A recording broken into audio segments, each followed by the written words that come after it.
Well, Brad, welcome back to Mayor's Monday. Again, we say it all the time. You're not exactly a mayor. You're not elected, but you've still got your finger on the button, here in Marathon County and in a chunk of the listening area. And it seems like, every month or two we're having a couple of 2, 3 big stories popping up here. And one of them, the uniform addressing, it's still going on. You're still trying, but it's not all going to get done this year, correct? That's right. We're not get because of the snowstorms early on and the Rib Mountain litigation. We're not going to get completed what we had intended to get completed this year, but it'll be put on pause for the winter. And when the spring comes and the blizzards are over, we'll get back to it and get it all completed early in the spring and summer. Whenever that is, right? Yeah, I don't have a specific date. I don't want to be pinned down on a date, but it'll be done by the 4th of July for sure. Yeah, absolutely. So just give us an idea then, again, of what's going on here. I mean, obviously the project has been polarizing, to say the least. Many people still somewhat, upset about it, but it's a project, again, that's intended to make the county safer. Right. It's one of those balances of overall public safety versus personal nuisance. Changing your address is a nuisance. We all recognize that, and we've promoted the project in towards the greater good, which is the public safety good, the arrival time of first responders.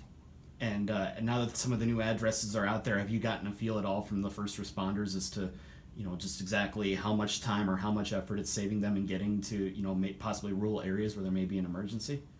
I don't actually have the time thing, but I have talked to the people in the dispatch center, and they really appreciate having a single identifying point. They're very supportive of the change that we've made. Feel like it makes them a lot more effective in their job.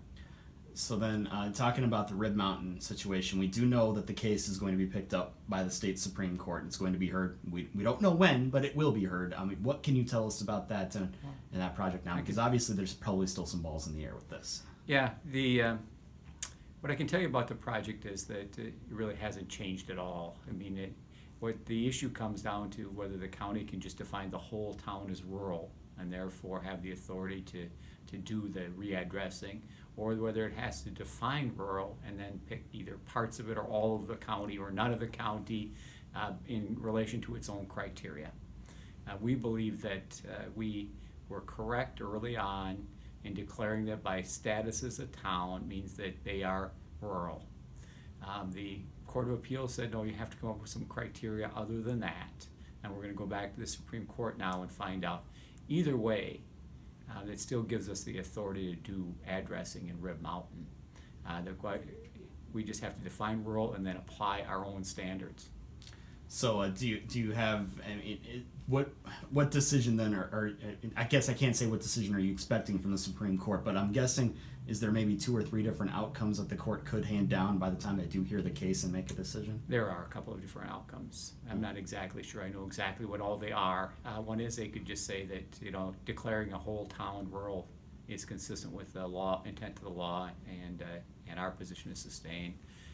Or they could take Rib Mountain's position and say, you have to define rural, then you have to apply your criteria to the facts and circumstances in Rib Mountain, and then you only have authority over those parts that are decided to be rural.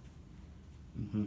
So a lot to be determined yet in this case. Yes. And the other real possibility is, if we can't declare the whole town rural, I think the sheriff would prefer we don't do any readdressing, because he thinks it's more confusing to have a uniform addressing with the rest of the county in a town, and then have that automatically switch to the urbanized area of that town, than it is just to say, okay, Rib Mountain's out, because he thinks his officers know where the Rib Mountain boundaries are better than some arbitrary determination as to what's rural and what's urban, which will change over time. Mm-hmm. Yeah, absolutely. I mean, you get 2 new developments in one area, and then suddenly it doesn't look the same way it did 3 or 4 years ago. Right. Yeah. So we'll be paying attention to this very closely here as the state Supreme Court will take this up. I guess I could ask, do you have any idea maybe when that's going to be heard at all, or no, I when have will you no find idea. out? Not yet. And this kind of thing, I let the attorneys handle it, and they tell me when I need to show up if I need to testify, and I don't lose any sleep over it. Absolutely. The court will decide what the court decides, and we'll just make sure that we get all the facts correct in front of the court, and that we make as persuasive an argument as possible, and then whatever happens, we'll work with. Yeah, absolutely. It's something that you got to have good people around you in this job. Right. And the other thing is, when you get involved in any kind of litigation, especially with permanent neighbors, Rib Mountain will always be a part of our community, big part of our metropolitan community, and big part of our county.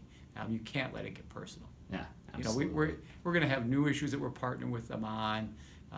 This is a dispute amongst friends. Yeah, and something that's going to probably best be handled by an outside source or an arbitrary source like the state Supreme Court. Yeah, let's get it over with. Yeah, absolutely.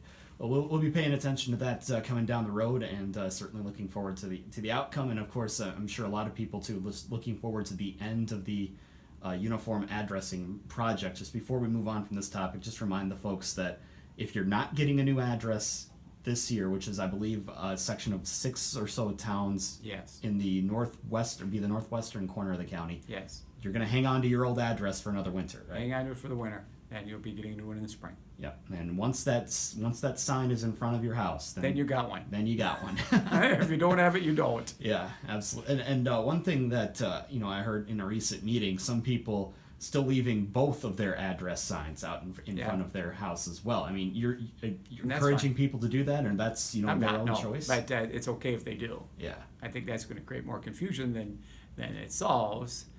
But if they do that for a short period of time during the transition, that would be fine. But Mhm. long term, I think it's a poor idea, but they're allowed to do it. Yeah, absolutely. Well, we'll again look forward to the end of this process coming up next spring, whenever spring decides to show up. Right. One other thing that the county's been, and I don't know if you call it an idea that you've been kicking around, but certainly, I mean, municipalities across the state, budget crunches, budget shortfalls, it's nothing new. We're hearing about it all over. And one thing that the county is looking at as possibly either a source of revenue or a source of saving money is the Juvenile Detention Center. Yes. Give us an update on the secure that. detention facility, which Yeah. I call because people understand it better, it's a jail for people under 17. Mm-hmm. And most of them are sentenced to a week or so. Some are sentenced to a much longer sentence, but that's pretty rare. Most are 4 or 5 day sentences for young people who committed. Well, if they're an adult, would be committed a criminal offense, but because of their juvenile status, be an act of delinquency. Mm-hmm. Right now, we have an average population of 6. 3 are from Marathon County, 3 are from some other county. Our wages and benefits alone of the staff that fund it is about $1 million. We take in $150,000 of revenue. That doesn't make much sense, does Mhm. it? That means our kids cost 5 and 6 times what the out-of-county kids do. So we have a 20-bed facility. We either got to fill that and bring in the new revenue, which I think is possible. It'll be difficult, but I think that's possible, so that we get we get it to the point to where all of the kids cost the same. Our Mhm. kids cost the same as the out-of-county kids, and I think we believe that will generate at least $350,000 in new revenue. Now, the reason that's so important, that's what it's going to cost to open up a new police channel that all of the Marathon County police chiefs believe is critical to get the Everest Metro Police Department and the Rothschild Police Department off the same communications as other police departments have their own, and then lighten up that traffic, because when one person's on, it's only one at a time. Mm-hmm. And if there's too many people using the same line, then it's hard to access it and doesn't have the same capacity. That requires 5 new positions, and they're about $75,000 a piece. So we have to generate savings somewhere. We don't have new money to work with. Mm-hmm. Yeah, and that's obviously, as I mentioned, nothing new. There's municipalities all over the place that are dealing with that as we go through kind of the budget season, if you will. But the one thing I was really interested on when we were at this public safety meeting was you talked about the out-of-county kids that are coming into this facility, where you could almost, you think you described it to me as like a membership, Right. have a reserved bed or 2 Right. for your kids to come to this facility and pay, a monthly fee or an annual fee or something like that. Here's the deal. Most of the northern counties don't have their own secure detention facility.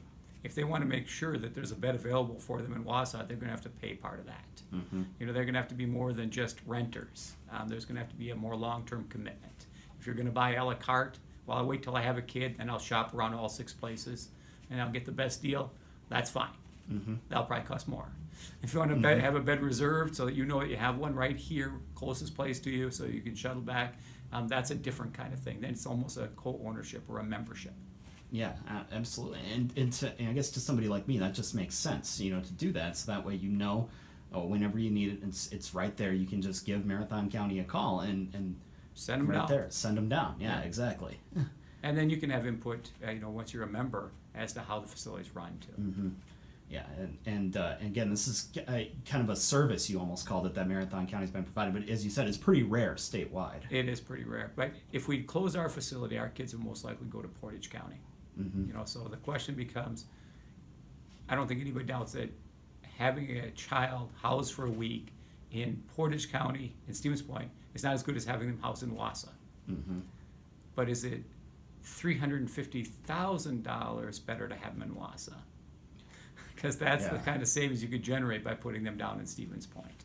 Yeah, and I know we're talking about the juvenile detention facilities, the proposal that Governor Walker's been put on the table and has been talked about for the better part of the year. They always say that the closer you can keep the kids to home, sometimes the better it is. Yes. And of course, keeping them close to home right here in Wausau is better than somewhere else. Nobody doubts that it's better to have our own facility open. So if we can generate the revenue that we need for the police channel and make that thing so that we generate enough revenue that every child placed there costs about the same Mm-hmm. to whichever county puts it in, then we've accomplished what we need to do. And give us an idea then of how the discussions are going. Are you having these discussions with other counties, and when would you like a decision on this? Chad Billup is actually having it with the various sheriffs. Okay. And I expect that he'll be done in about a week or two. There's a lot of other things going on in the sheriff's department, and we'll have a pretty good sense of where we're going to go. And if I remember right, your timeline on this, you wanted to maybe have a decision by Christmas. Is that I would like correct? to. Would like to. Is there anything else? Nothing moves as fast as I'd like it around here, though. That Because is- you know what? Sometimes somebody brings up something new, we hadn't fully investigated that, that's an appropriate thing. Otherwise, sometimes people just want time to think about it. Mm-hmm. That is true. Yeah, it's very rare in this business that these things do move as fast as you want them. Not to. too often. Yeah, absolutely. Well, is there anything else that we should know before we let you go for the week? No, I think we're good. All right. Well, we always appreciate the time, Brad. We always appreciate the service, and again, we'll look forward to chatting with you in the future. Well, thank you.